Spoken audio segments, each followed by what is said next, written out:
Where the fuck did that come from? That's not gonna get attention at all. Welcome back. Anyways. Late night garage, of all things we're fucking doing right If it's now. not clear, we get progressively drunker as this show As goes the show on. continues, so it turns into more of a shit show. They're called piss breaks. Yeah. So anyways, we're talking about Craig. We're talking about Craig Frye right now. Oh my god, Craig Frye. A dear He's a friend of fucking ours. character. He's He's a a good- fucking character. He's a good guy, man. He fucking sucks. Well, but in like the sweetest way. Yeah, exactly. Yeah. He's like one of those bros that is just like, oh man, dude, you're fucking awesome and I love you, but You're a been- fucking flaming disaster.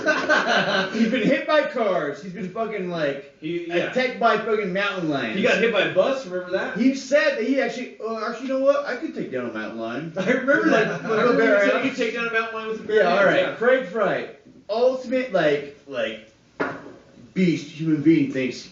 In a way, he is, but he's not really that badass motherfucking person. But your favorite Craig story, Joaquin? There's so many to choose from. I would have to say my favorite Craig story is either. Can I have two? yeah, Okay. go for it. Go for it. All right. Yeah. So let's hear it. one would be the time when he was riding his bike to the Road King gas station, I think it was, and he wanted to get like a Mountain Dew or some shit. He was riding his bike, and he fell asleep while riding his bike. I don't understand that at How all. does that even happen? You ask Craig about that shit. I don't know. He fell asleep while riding his bike and just slammed into a parked car and broke the windshield. Oh man, like I the back love of that. the back of it or front No, of the it? front. The front. Oh, the front. I think. So Get Craig on here next week. He'll tell you. So he flipped over the hood and Right. then broke the windshield. Like, Dude fell asleep while riding his bike, but stayed upright long enough to ride into a parked car. All right. My alternate would be so when Craig was like 16 years old, I had just started tattooing. I was an apprentice. Mhm. He might have been even younger actually. And he begged me to give him a tattoo. So I said, all right, we'll do something really small on you. So I did this little like sacred heart the size of a quarter on his thigh, like high up on his thigh, so that no one would ever see it, right? And I was like, dude, you have to keep this on the hush because, you know, I'm not supposed to be tattooing you. You're fucking underage, whatever. He's like, no, we'll never find out. So I tattooed his little quarter-sized sacred heart on his thigh. and everybody's finding out right now. Right now. Well, if they didn't know if already, you yeah. watch the fucking show, if you even pay attention to this bullshit. Not 1 month after I tattoo this thing on him, his parents find out. Oh, Mary. Oh. Mary, Yeah. Mary and T-Bone. Mary and Tony. They find out. He calls me. He's like, "So my parents saw my tattoo." And I was like, "Okay, well, how did they see it? It's like in the middle of your upper thigh. You know, how did they just happen to see this tattoo?" He's like, "Well, I wanted to show off my muscles, so I put on a show for him in the living room when I was flexing my thighs, and I pulled up my shorts to show my muscles, and they saw it." Oh man. So they're on their way to your shop right now to yell at you. So How they- the fuck? That's a lie and a half. So they That get is to my a lie shop. and a half. No, so it gets better. Mary and Tony come to my shop to yell at me for tattooing their teenage son, underage. Mm. They get there. I don't even think they started yelling at me. They didn't start to reprimand He was me. like, hey, bro. Anyways, without the bro, they're like, hey. They get there and they're like, "Hey, are you Joaquin? All right. Well, I saw Craig's tattoo. I got this cover up I need done." So I ended up covering. Tony already had a full sleeve. I covered his full sleeve with a different full sleeve. Fucking had Finding Nemo on the gun. He did have Finding Nemo. I remember that. Really? Yeah, I covered that shit. Yeah. And then Mary got this big dragon and all Oh, this. of course you So they did. came down to yell at me and ended up becoming two of my best clients for the ensuing 3 years or something. Oh, life of a tattoo artist. Because I guess. Craig needed to show them his thigh muscles. I can't even. And if you know I Craig, can't even, this like- is not surprising at all. Craig Frye. Fuck, I'm sorry. He's I an love awesome. him. I love him. He's an awesome dude, Hold on, man. because I have a third alternate story. My favorite Craig Frye story. This one is a combo Craig/Daryl Frye story. Oh, Daryl's the fucking funny motherfucker. So they had just watched the March of the Penguins. Remember that movie? Oh yeah, Yep. that Disney ass fucking piece of shit.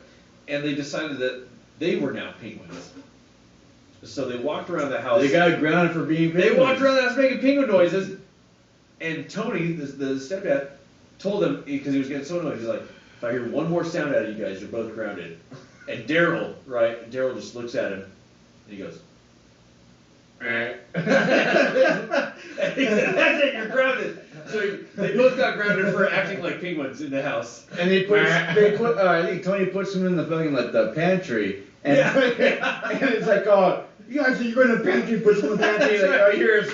From inside the pantry door, yep. Yeah. Then there was the time that Craig got grounded for coming home with one sock from a wrestling meet. because he had...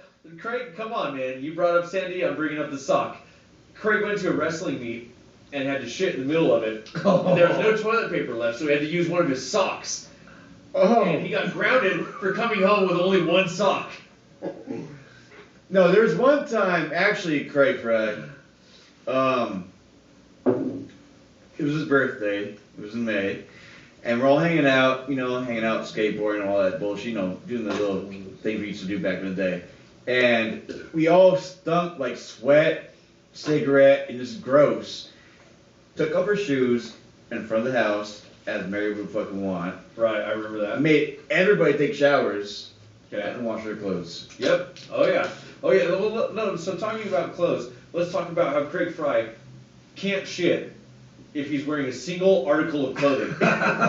This is true. He's got to take it all off, everything. I'm talking, shirt, pants, shoes, socks, underwear, fucking bracelets.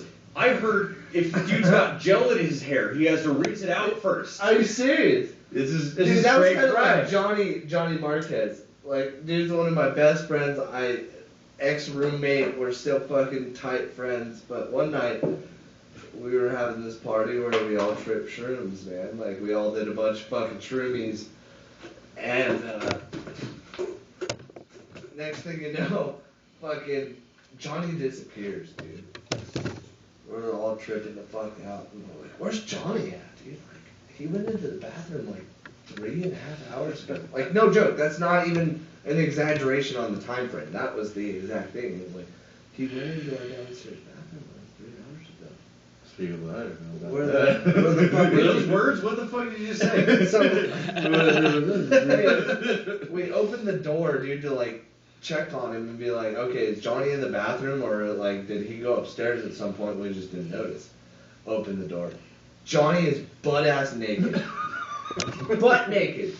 Like just sitting on the toilet. His curly ass fucking hair is froed out. Just froed the fuck out, and he's sitting there like this. The second I open the door, he just goes. Well, back on the Craig thing, for sure, Johnny Marquez, love you to death. Awesome dude. But it was just so hilarious on shrooms because he looked like a Simpsons character. Like, I opened up the door, and he looked like a Simpsons character. And it was only because of the shrooms. You were on shrooms? I was on shrooms. You fucking I took hippie. I took like 4 grams of shrooms that night, man. Like, What are you, Joe Rogan? oh yeah. Get out of here. I took like 4 grams of shrooms. I and got- experienced Opened the door, worried about one of our bros, like I'm worried about one of our friends, opened the door, that motherfucker's just straight passed out naked on the toilet. Like, oh man, what do we do? Like, what do we do for this? So we just kind of filled up a glass of water and like cracked the door a little bit and slid a glass of water in there for him on the floor, and then just shut the door and went back to tripping. You guys had a Joe Rogan experience. Yep. That sucks. So, alright, another thing, back onto the subject of you, we've kind of obviously dissipated from that. What the fuck made you decide you were gonna fuck up your sound? Yeah, Your so own ears. Tyler's referring to my conches, These? which I had punched out It fucks about up 3 your years sound, ago. man. Yeah, now it sounds like everything's underwater. It was a horrific experience. But the girl who did it is a friend of mine, and very professional, very fast, very efficient. I wish I could say that they were painless, but they weren't. So, if you don't know, I don't do very well with blood. All right. I heard about that, yeah. Least of all my own. Yeah. Really? Oh yeah. Your own? Absolutely. Yeah, you get really faint when you Yeah. Your oh, yeah. own blood. Oh, yeah. Yeah. I could expect it with other people's blood, but I don't give a shit about other people. If I'm bleeding, I'm bummed. So there's a lot of blood involved in a dermal punch, especially with cartilage, I would imagine. And so I had, I was all prepared with I had a bottle of Pepsi to keep my blood sugar up. And so I was taking pulls off of that right before we started. And during the procedure, after Amanda had punched one of my conches, I caught a glimpse of the table that I was lying on with the drape sheets on it. And they were just solid brown. All right, solid, not even red, they were brown. And that worked out in my favor because she and Lisa, who was like holding my hand during the whole thing, convinced me that my Pepsi had spilled all over the table, and that I was just seeing Pepsi, so that I could cope with the pain, the copious amount of blood that was pouring out of my fucking head at the time. She had to distract you from what the fuck was going on. Absolutely, it was horrific. I don't know if I would do it again, given the chance, but now I love it. So did she? Like I've always been curious. Like me personally, yes, I have gauges and shit, but like I have my septum pierced. But my thing personally is tattoos. I'd rather be tattooed than pierced. I would much rather have a tattoo than a piercing. Personally, I actually rather put like needles through my calluses right here, my right, because they don't hurt because you're a bitch. Because you're a bitch. No, actually, just because it's fucking cool as shit. But I mean, that's like some serial killer shit. No, actually, I mean, like on that whole point, like, wow. So did she come at you with like a goddamn hole punch from like school, they're like was it kind of one of those things where like, hey, I'm gonna get a chisel and just kind of just. It's kind of right in between the two. They're biopsy punches. Used to take tissue samples out of people. It's if you sort of imagine like a two-piece straw. Okay. That's just made out of so sharp edges. You got the thinner piece and then you got the bigger piece. That one that fits into the other. And so she just sort of pushed, twisted, and pushed again, and removed, a good, quarter-inch chunk of my You're cartilage. about at a 00 or so. Yeah. It was horrible. But like, do you plan on ever going any bigger? No, fuck no. No. No, are you kidding? Why would you do this that? Is plenty. Yeah. Hey man, there's some fucking retarded. Why would you do that in the first place? I really try not to cast any sort of judgment on anybody's body modifications, whether they be getting their cartilage punched out, or getting tattooed, or dyeing their hair, or putting their nails inch fucking thing in their fucking nose. Totally, whatever. Who cares? Like your thing is your thing. Or for that matter, getting a but haircut. Like my whole question is like, damn man, like what made you decide like, oh, I kind of want half my ear punched out. I didn't decide so much as it was decided for me. I had mentioned to my friend Amanda, who's a piercer, that I had contemplated punching out my conches, and about 3 weeks later, she put some jewelry in my hand, and she said, "Do you like these?" I said, "Yeah, these are cool." She said, "Cool, they're yours." I said, "Well, what for?" She's like, "Your conches. We're doing your conches today." So it was kind of decided for me that I was getting my conches punched out that day. Was it on, like, I mean, the three of us sitting right here aren't really the most spiritualistic people, but at the same time are very into like what we're about, who kind of fully understand what we believe. Mm-hmm. Was that a part of what kind of like you believe as a human person, or was that more so of just like, fuck it, like we don't really matter anyways, which is, like I said, what I believe. Right. So who the fuck cares why you put holes in your skin? Was it a spiritual experience? Was it a spiritual experience, or was it more so like I said, like we believe it's kind of like who gives a fuck? It was not a spiritual experience. It fucking hurt. That's it. It hurt, and now I like the way they look. There you go. Like, there you go. Yeah. There you go. And I don't recommend that anybody do it ever. Well, there you have it, man. Like, I've been wondering, like, I mean, the first time I saw you with those and I came in to get tattooed, I was like, what the fuck did you do to your ears, Joaquin? So,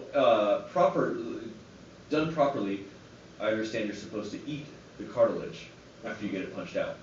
Really? Yeah. Why as do you per, fucking do as that? per Like if tradition. you're doing it spiritually, Sure. you're gonna eat the cartilage of it. Right, so Amanda hands me these 2 little chunks of cartilage after we're done. She's like, we have to eat these. So now you're accountable. Did you eat them?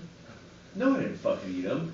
They're I still would've ate they're 'em. still sitting in a bio bag at my station in a drawer.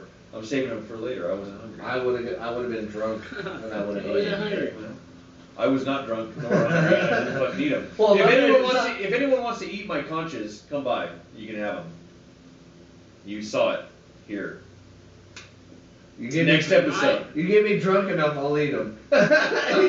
You get me drunk enough, I'll eat them. I don't know. You're pretty drunk right now. I feel like you're drunk right now. Yeah. Do you guys want? Well, you don't have one with you though. I don't have them with me. Well, no, And she says it's- But I feel like there's another episode in the works. Oh, Eventually, coming. yeah, It's yeah, coming. definitely. There's I a once good one. recently I made Tyler lick the salt off of a shuffleboard table because he lost. So trust me, I will make him eat my conches. Hey man, like I am one of those people that like I firmly believe that we don't fucking matter whatsoever. So I mean, anything you're consciously going through as a human fucking existence